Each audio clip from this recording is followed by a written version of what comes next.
Pak Gubernur Jawa Barat, Bapak Aing, tolong kami, anak saya membutuhkan. Saya membutuhkan masa depan, sedangkan anak saya sudah hancur sehancur-hancurnya. Terima kasih Bapak Aing, Gubernur Bapak Jawa Barat.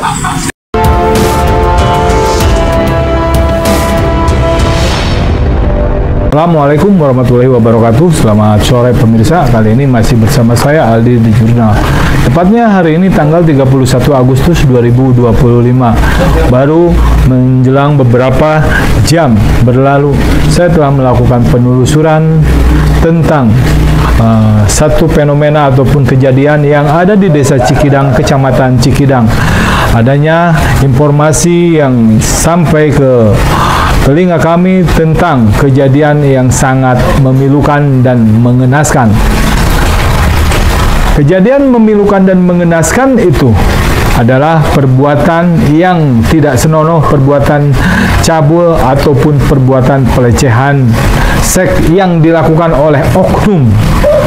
Diduga oknum tersebut merupakan tetangga dari anak yang berusia 13 tahun. Dari informasi yang saya himpun dan penelusuran, saya telah melakukan wawancara terhadap anak tersebut. Berikut orang tua korban atau orang tua anak tersebut yang menyampaikan kepada kami betapa terpukulnya kejadian tersebut, sehingga selaku orang tua dia merasa bingung bagaimana masa depan anak itu sendiri. Dari wawancara yang saya gali keterangan dari anak ataupun korban itu, korban menyampaikan kepada kami betapa tidak menyangka akan diperlakukan seperti itu. Karena kejadian ini menurut pengakuannya dari tahun 2024 sampai tahun 2025 sekarang ini. Usia 12 tahun. 12 tahun. Berarti sekolahnya di sekolah dasar. Sekolah dasar SD apa MI? SD. SD. Ade kenal dengan laki-laki itu? Kenal. Dia ini siapa? Dia bapaknya teman sekolah. Ya. Apa Ade sering berkunjung ke rumah itu? Menginap. Sering berapa kali? Setiap hari. Setiap hari nginap di situ. Tapi saat Ade nginap ke sana, pamitan nggak ke orang rumah? Ade tinggal di sini kan sama mama. Pamitan nggak mau nginap gitu? Iya, Pamitan. Mama mengizinkan. Iya.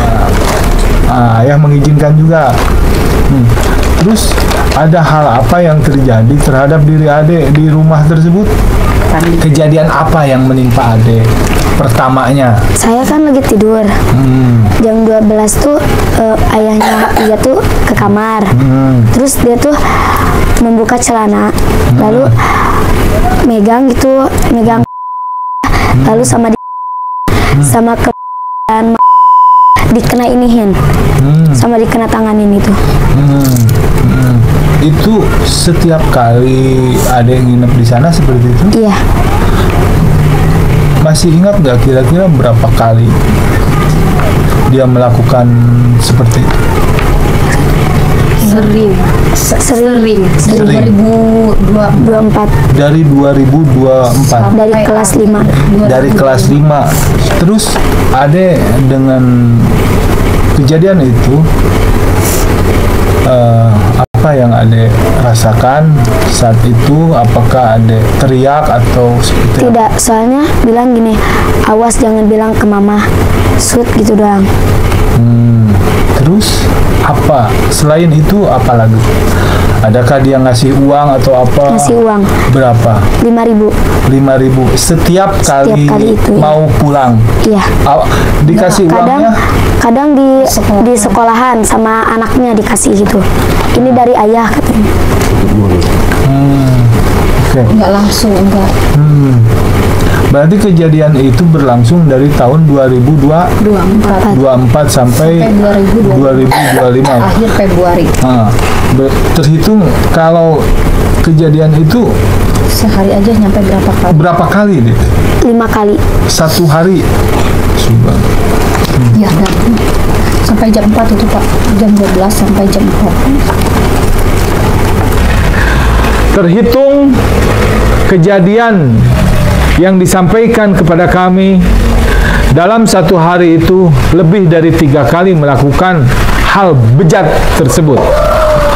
Dan ibunya saat menceritakan kepada kami tidak tahan, tidak kuat menahan air mata mendengar kisah anak si buah hatinya harus mendapatkan perlakuan yang keji dan sadis dari oknum yang tidak bertanggung jawab. Dengan kejadian seperti ini, Ibu, apa yang Ibu rasakan, Bu? Yang menimpa terhadap anak Ibu? Hancur Pak. Awal-awalnya San nggak tahu juga ya dia, soalnya nggak cerita, cuma siang gitu, Mama kok kakak kakinya sakit banget gitu, paling kamu mah jarang kurang minum gitu kan ya. Terus ganti hari lagi, Mah kok ini sakit banget. Pikiran saya mungkin kayak bisu gitu ya Pak ya. Kalau di kampung kan namanya kebanyakan bisu, makanya banyakin minum. Soalnya kan dia nggak cerita apa-apa gitu kan ya. Ya banyaklah perbedaan, cuma saya nggak ngeh ke situ ya, karena di sini emang nggak ada kejadian sebelumnya nggak ada kejadian apa-apa pokoknya. Aman-aman aja gitu kan. Terus berganti-ganti hari dia bilang keluhannya sama terus sama sakit payudara gitu. Ternyata ya bukan itu aja itu Pak ya yang di ini semuanya. Awalnya saya juga nggak ngerti kesana lah gitu ya. Saya juga nggak tahu. Dia baru cerita kemarin hari Kamis, malam Kamis ke saudaranya, ke sepupunya, katanya gini-gini ya pencabulan. Kata kakak saya jangan ngomong sembarangan, pencabulan ke siapa tuh kan. Oni juga nggak ngerti gitu kan, nggak percaya, apalagi ke mama. Akhirnya kakak saya datang ke sini jam 6 cerita, Kila katanya Mang Pandi itu pencabulan ke siapa, saya bilang gitu kan. Katanya pokoknya kakak saya belum menyebut siapa itu namanya, cuma saya berpikir udah ngeh Pak, apakah ke anak saya gitu, soalnya kan anak saya selama ini suka ngeluh gitu kan. Akhirnya saya nanya lagi ke atas, ke rumah kakak saya ini kan nggak ada sekolah ya. Nanya lagi, mungkin ke anak saya kali ya pencabulannya gitu. Tapi kan kita kan nggak ada bukti ya, mending kita nunggu dulu si korban dulu aja gitu kan. Akhirnya dia pulang sekolah, saya tanya, dia jawab jujur, katanya iya. Saya hancur Pak. Pasti Bu, siapapun orang tuanya itu tidak akan terima dengan kejadian ini. Setelah itu Ibu saya panggil si pelaku. Akhirnya si pelaku pertamanya nggak jujur ya Pak ya. Dipanggil ke sini atau? Iya, ke rumah. Enggak, ke rumah ke sini dipanggil pokoknya si pelaku kan. Akhirnya dia datang. Pertamanya dia nggak jujur, cuma saya ancam si pelaku itu. Karena dia udah jujur, akhirnya dia jujur Pak. Tanya iya, semuanya ngelakuin gitu. Saya langsung laporin ke RT, ke RW. Saat itu ya? Iya. Nggak menceritakan berapa kali dia lakukan. Karena dia nggak jujur sepenuhnya Pak, nggak jujur dia, cuma bilang iya aja, cuma ini yang jujur semuanya yang ngomong gitu. Berarti anak Ibu ini menceritakan tentang masuknya benda lagi ke dalam tubuh. Udah dipegangin, dijilatin gitu ya, dimasukin ke mulut, disuruh dipegangin, belum payudaranya gitu. Katanya dari jam 12 sampai jam 4 pagi dia selalu diganggu. Bahkan mau ke masjid juga harus gitu dulu sama kita. Setelah kita melakukan penelusuran, kita pun langsung mendatangi rumah pelaku. Yang ada di sana adalah istrinya. Istri pelaku ini menyampaikan kepada kami bahwa benar suaminya kini sedang dilakukan pemeriksaan oleh pihak kepolisian, yaitu di Polres Kabupaten Sukabumi.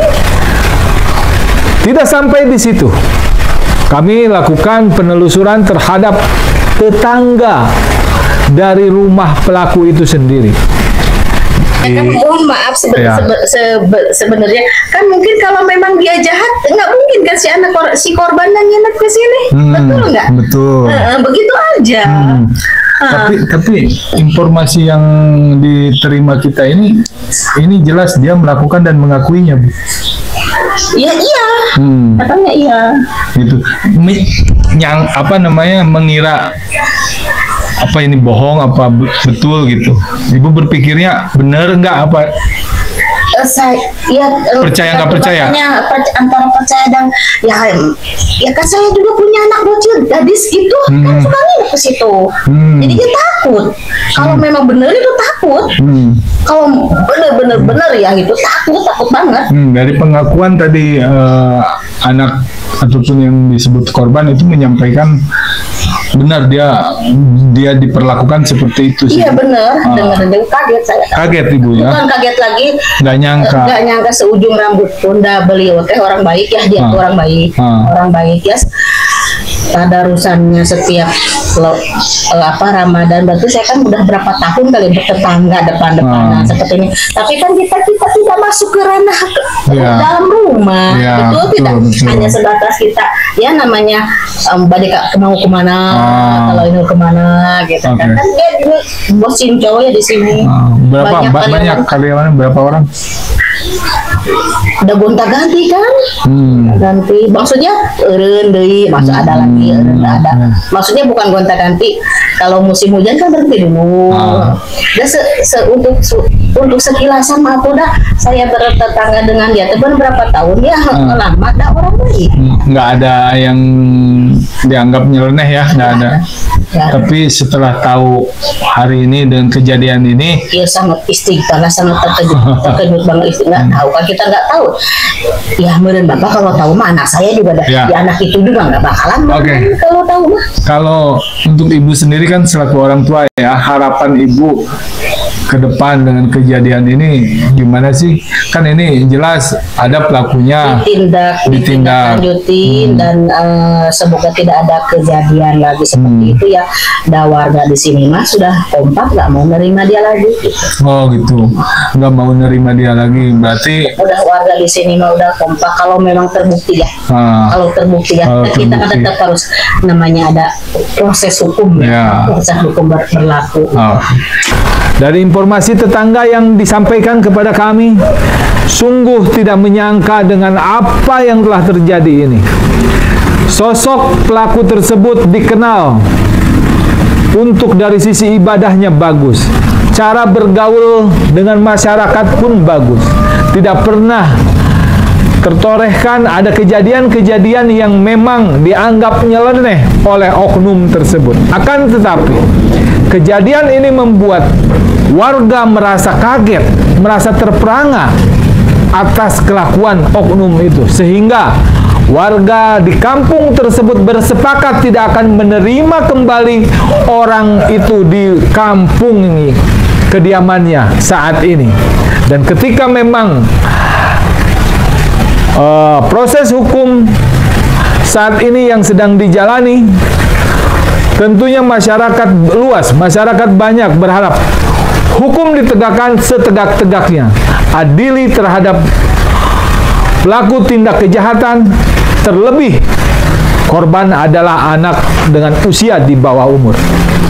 Demikian, sahabat The Journal, saya sampaikan informasi tersebut.